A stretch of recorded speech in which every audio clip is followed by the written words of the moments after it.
started on freshly washed hair. I added my leave-in conditioner, and then I parted my hair into square sections off camera because it's easier that way.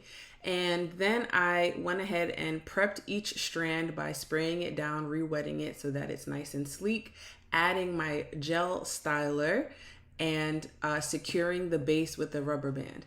I used snagless rubber bands, which obviously prevent me from snagging my hair and capturing unnecessary flyaways.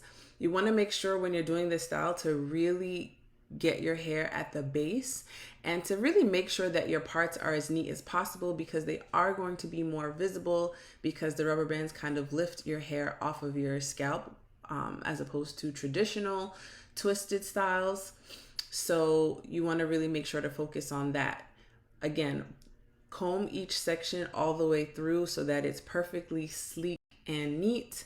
And once you get down to the end of the twist, there's no reason to really twist it all the way. Just kind of twirl the ends so that it's easy to take down when that time comes. When you're done, you can wear the style as is, or you can style it further.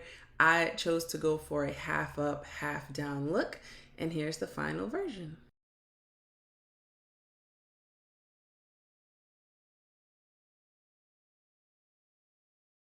Material girl, I want Shanana boots, and the people are always happy because they know I'm telling truth. Material girl, and I get it from my mama, and my enemies are very stupid and they're very, very unhappy because they know that I'm a material girl. Your love is rated X. That means you're extra.